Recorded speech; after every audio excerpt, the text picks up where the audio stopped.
Welcome to Live to Grind. My name is Brennan T. Adams, serial entrepreneur, inventor, TV creator, and speaker, passionate about helping others create something great and become unforgettable. Join me each week to discuss practical ways to help you increase your income and impact as an influencer in your industry. My goal is to help you take your business and lifestyle to the next level. Now let's get started. Welcome back to the Brennan T. Adams Show. You haven't heard from me for a while. It's because the only time I've really done this podcast show recently is when somebody had won a challenge I did in my mastermind. And that is our guest today. We have on the show today Connor Doobie, who definitely is somebody you're going to want to check out and you're going to want to listen to this episode. So Connor, let's talk about Connor. He is an active speaker, entrepreneur, founder of B2B Mentors podcast, which he's doing a daily podcast now. Kudos to him. He's a marketing writer, an all-around business-to-business marketing nerd. Starting his first oddball business at 7, Connor has gone on to create 8+ figures in sales, coach hundreds of business development leaders on social selling and content marketing. He's been featured on leading podcast shows, platforms, and stages, and he's even contributed course content to help colleagues modernize their curriculum in business-to-business sales and marketing. He is crushing it right now. This guy is the man. He is also, by the way, speaking at Rise and Record. Kid's 27. He reminds me of myself because he is a go, go, go. He gets shit done. He doesn't make excuses.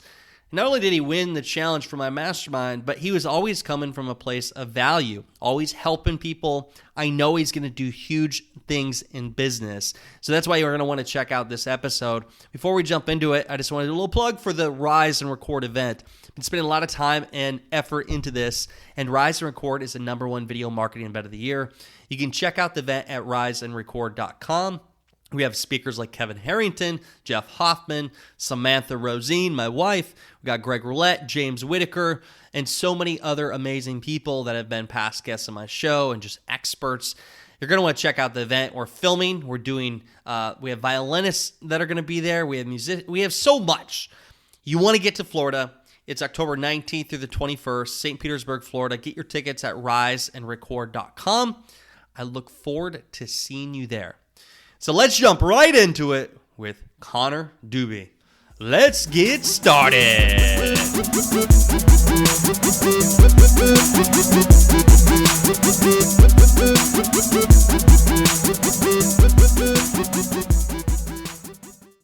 Welcome back to the Brennan T. Adams Show. I'm Brennan T. Adams, and today we have one of my buddies, Connor Doobie. How you doing, man? Yo.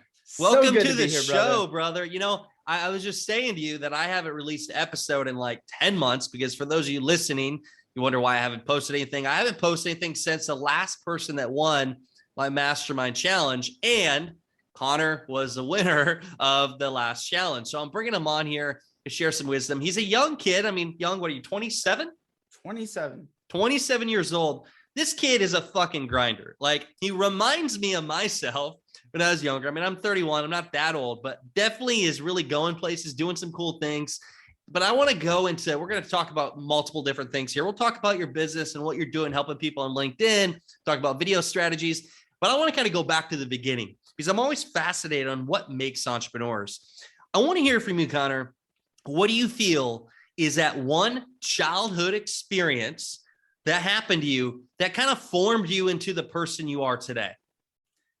Both of my parents were real estate people. And so there's a certain personality type that comes along with that, right? So I was, as a younger kid, always brought along to events and the schmoozing and boozing and all that good stuff. And that kind of built my personality, I feel like, early on, not to mention the fact I have 7 siblings between 2 families.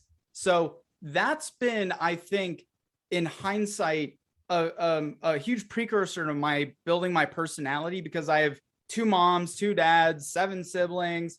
You know, I was in sports, but actually my first dive into the world of entrepreneurship started at the tender age of 7. So I actually, when I was 7 years old, and you remember this, of course, everyone remembers this, Twin Towers went down, and I wanted to find a way to give back. So I stole rocks from my parents' yard, like landscaping rocks, and I stole them from my neighbors' yards, kind of. Shh, don't tell anybody, but they, so I took rocks and I actually painted them with patriotic symbols, and I sold them. And just like they did on infomercials.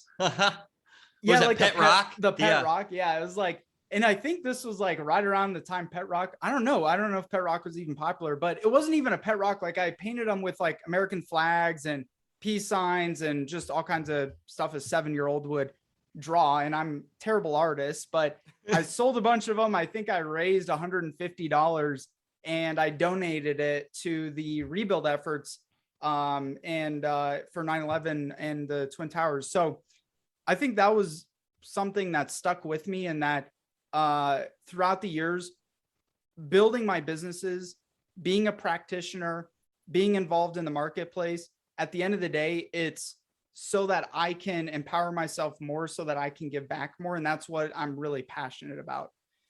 I love that. So you are like me. You are in business with your father. I was in business with my father at a young age.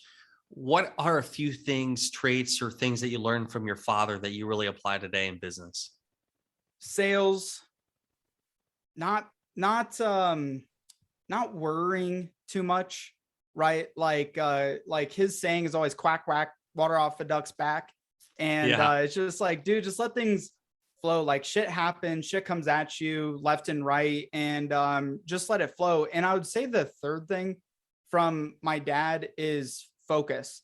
Like if there's one thing that I can attribute to him is, it's easy as an entrepreneur to have shiny object syndrome. You're looking at like a lot of different things, but being able to focus in one key area, which he himself has done for over 20 years in the industry that we're in, I think is probably one of the most powerful things that he's taught me.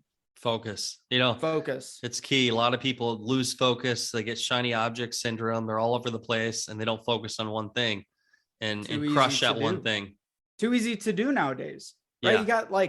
You got entrepreneurs who haven't even hit 50K a month mark in their business or 10K a month. And they're over here looking at making money off NFTs and crypto and not reinvesting into themselves in the one focus area that's going to allow them to actually build substantial revenue and wealth.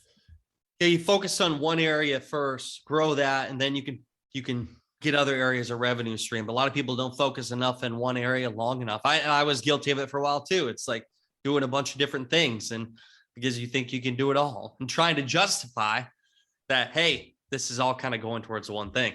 Well, and like a lot of the guys in the circle, the people we like to surround ourselves with, or the mentors that we look up to, a lot of the big name entrepreneurs and wealthy folks that we speak with, they say, hey, multiple streams of income, right? And so I think young or beginning entrepreneurs misunderstand what that means.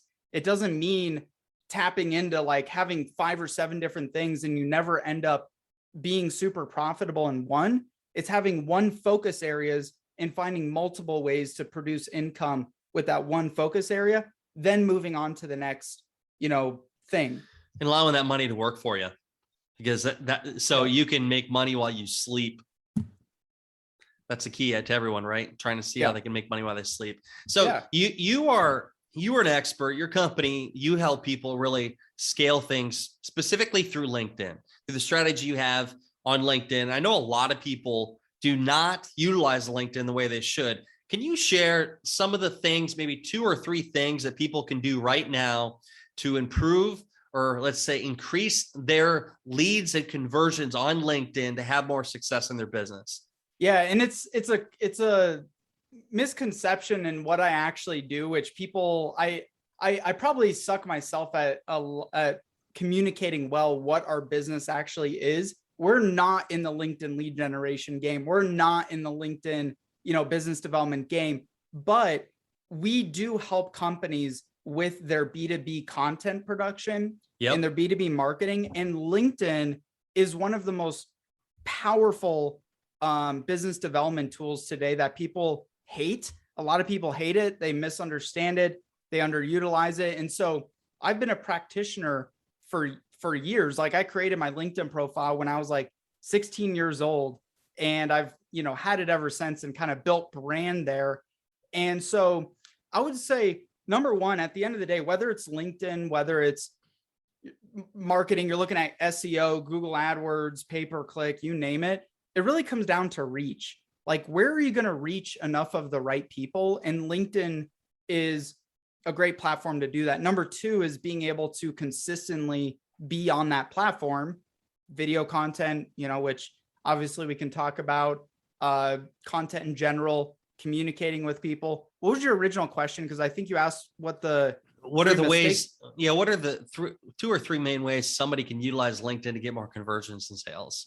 So number one is messaging, having your messaging and your focus dialed in on that platform, from the way your LinkedIn profile is set up, from your banner, from your imagery to your company page, and also your website too, because all roads from LinkedIn eventually lead through to your website. So if all that's a mess and you're doing all the right things on LinkedIn, then it's going to fall apart. Number two is spamming people on LinkedIn. For some reason, we think that because it's LinkedIn and we see other people doing it, like, you're supposed to be treating people the same way there as if you're meeting them in person at a networking event or a conference. Like, you should see your digital personal brand as an extension of your in-person brand. Yep. So if there's shit you're doing there that you wouldn't say to somebody in person or do in person, don't do it on LinkedIn. And sadly, most people do. They spam you. They just send. I can't stand it. And there's a time and place to offer, to provide an offering to connections on LinkedIn. But if you're doing it in a way that's irrelevant to them, or again, not focused, or is all about you and not about them, then it's going to come across on the other end as just junk. And people do the same shit with email, right? People do the same shit with voicemail. So every single platform, Instagram. Who listens to voicemail anyways? I listen to voicemails. I'll send voice messages, but fun fact, if you call me, don't send me a voicemail. I think my box is full. I don't want them. I don't need them. I ain't going to waste my time listening to them. If they want to get a hold of me, they can text me or they can email me. Send Brandon a voice message on text or on social media. Yeah, if you're listening, you have my number, then you can do it, but I'm not going to give you my number. But fun fact, this is one thing I do. I don't like getting calls from random people. So if you're not a contact in my phone, you automatically go to my voicemail.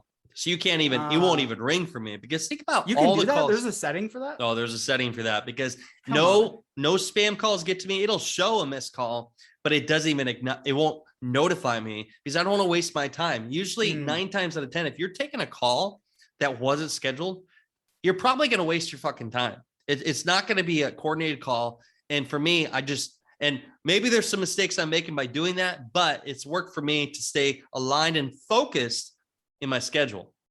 Well, it's a reflection of the world we live in today too. I mean, you're I know you're an old dude now, but like, you're technically a millennial. Right? I'm 31, you asshole. He's flipping me off right now.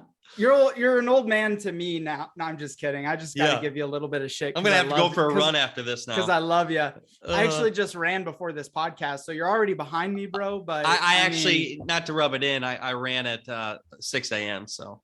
Oh, well, shit. I slept in a little bit this morning. So I guess I'm the old man internally today. But it's a sign of our times. Like, we're both millennials, and even back in the day when you'd get a call, that's the number one channel of communication you had. So it was a welcome form of communication. But now, if you just call someone out of the blue, they have no familiarity with you, no context, they haven't even, there's no context there. Chances are it's just not a good way to communicate and get through to people that you want to reach. I'm also the kind of guy that wants to do short and to the point calls. 5 minutes, doesn't have to be 20 minutes. I don't know why. I can't stand being on long calls that aren't scheduled. I feel like it just wastes my time. And there's a lot of things you can get done. Some people will try to schedule an hour call. You can do it in 30 minutes. Heck, you can do it in 20 minutes. You know what I mean? So we have our team, every single day we have a meeting called the Daily 12. Yeah. And we have a the rule Daily in our 12. company. I love it. We have 20 plus people all within our organization. And in our number one rule, first off, is everybody uses flow states in their first half of the day, because that's the best time of your day to get into a flow state. And so we avoid slacking each other, communicating with one another. If there's a fire and like, as long as nobody's dying, it waits until the Daily 12 that we do at 11:30 Mountain Time every single day. The Daily 12 is a 12-minute meeting with the company. We get together, we talk about roadblocks we're having, talk about whatever, shoot the shit for a few minutes, and then we get on with our day. And that's the time to address stuff, because so many companies are ineffective. And, especially as an entrepreneur, you get overreactive to stuff. This goes back to my dad teaching focus. You get overreactive, and then people fly an email and a client's got an issue and you got all this stuff going on. And, our team gets more done in a single day than most individuals get done in a week. And that's, just goes back to the focus conversation. So speaking of focus, when you were in my mastermind group, and JLD, John Lee Dumas, was one of our guests. And one of the things I think he told you is what encouraged you to do a daily podcast show. And so I'm really curious to hear, how do you manage to do a daily podcast show? What's your system to be able to put out that much content? So in that formatting, again, this was scary to do, because I'm like, how the hell am I going to stick to this? But I also know that I need to be getting content out there. So I just have been doing it imperfectly. I hop on StreamYard, I record for 5 minutes, 20 minutes. I just write down a topic. I write down various different ideas and topics throughout the week. And then I have a week's worth of content. And then when I hop in front of the camera, I know exactly what to do. So they're solo episodes that you're knocking out at one time in a week. So our podcast is called B2B Mentors. Every Monday I release a guest interview. And then Tuesday through Friday is a solo show called Connor's Curiosities. So it's commentary on business, B2B marketing, and sales. So those are just on the fly. And I don't put those through production. I do it myself. I record it. I just take the raw audio and I just upload it to Spreaker.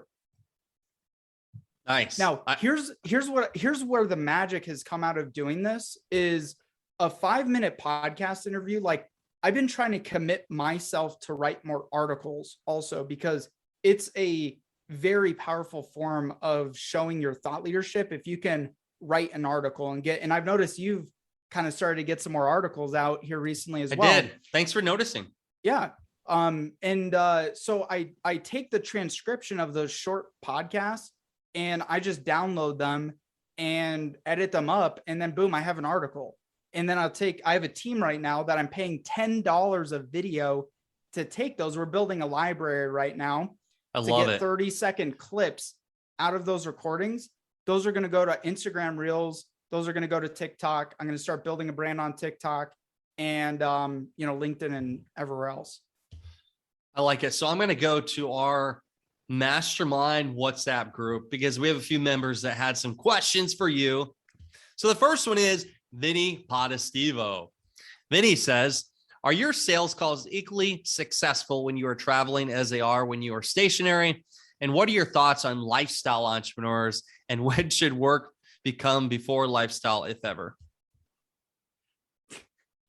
I like the smile. I like the smile you gave after. Well, dude, I think some people can be more effective. I mean, you travel a lot and you got to do sales calls. So yeah, I travel quite a bit when I can, and I'll go to another country and work for a week. But, I've closed deals remote and have been effective. I actually get more creative when I'm traveling. Same here. Feel like I get more inspiration when I travel. So I think it's helpful, but then there's also a yin and a yang to everything. There's a trade-off for everything, right? So you can overdo it, and then you get a little kind of like not in a environment that you can be productive, and then you start dropping off on sales, dropping off on revenue driven activities, and the things that are going to help you actually have a business at the end of the day. So I think there's a yin and a yang to it for sure. So I agree with you there. I mean, last week I was on the road for a week, and I was in Vegas, I was in LA, and I was behind on emails, but I did get a lot done. And sometimes I did some creative things because I was traveling. I also like when I travel, I can create cool videos. But this week, I bet I have 50 calls I'm doing, 50 calls. So it's like, it's batched up. My weeks will be kind of booked out, but I do like the creativity that comes from when you travel, because you're in different atmospheres. You get different ideas. You get different, like your surroundings determine the thoughts and how you think and how you do things. Do I think everybody should do it that way? No, probably not. Not everybody can handle it. I don't think everybody can handle it. Or here's the key word: self-discipline, right? Like a lot of people haven't cultivated that self-discipline enough to be effective. So until you have systems in place, I don't think you should be a road entrepreneur unless that's part of your business. I think you should have repeatable processes, systems, teams in place before you look at making that your kind of lifestyle. So Chris Cumby, question, guy from the mastermind Chris group. Cumby. Ask Connor how much mindset plays as a part of his life and business, and give an example. Everything, period, is my answer. And an example is today. I mean, like I slept kind of like shit last night. And so slept in a little bit extra this morning, didn't get my ass into the gym. And I didn't want to go. I didn't want to work out all day. I'm like, you know what? I'm just going to get into it. And I noticed, I'm like, okay, I'm tired. I need to shake myself out of sitting here. I'm starting to go down a little bit. So I went on a 20-minute run right before this podcast. And I love it. Takes having the mindset. Drug, baby. I physically did not want to do it. I've been working out hard at the gym the last couple of days because I was down with coronavirus. So I'm trying to catch my shit back up, beef back up and everything. So yeah, there's a great example, but everything, period. I think it's a very easy answer. Okay. Joseph Panetta, are you curious what his question is? I could only imagine Joseph Panetta's Joseph says, does your hair have any consideration, or does your hair help you have more success in sales? Absolutely. He didn't ask that. I had to ask that. Joseph actually asked, I for all you listeners out there, there was a funny moment in our mastermind where he was saying how amazing his hair was and how, hey, you're going to have success because look at you. You're good looking. You have curly hair. I can't do that. But no, the Joseph, answer is absolutely yes. If you have curly hair, you are more likely to be better at sales. I love it. I don't know if I'm going to ever be able to do that. I might have to borrow my wife's iron and see if I can make it curly. Maybe I'll do that for Rise and Record. You'll see me curled up. Dude, I would lose my shit. That so would really, be so funny. Really, Joseph's question is, ask Connor if he sees any common trend among his clients, any specific needs that stretch across all B2B categories. Yeah, it goes back to kind of my formula, right? Focus plus content times reach and consistency. So every company out there who's trying to grow, maybe they're not, a lot of the industries we work with, they may not be trying to grow in the B2B world with new customers, but a lot of their growth comes from upsells, cross sells, referrals, word of mouth in the industry. It's very tight knit in some of these industries. And so reach and consistency is the number one trend that most people are missing and most companies are aiming to get more of. Love that. That's good. Okay. So I want to ask this. What is your best advice for anybody listening to have success in their own life? What's your best advice coming from you? Focus on your health first. Number one priority, focus on yourself first and your health. Because you can't do you cannot be successful without it, right? Like when I was suicidal at the age of 18, my health was not in check, and I was not inspired in the direction of where my life was going. And that was causing more health issues.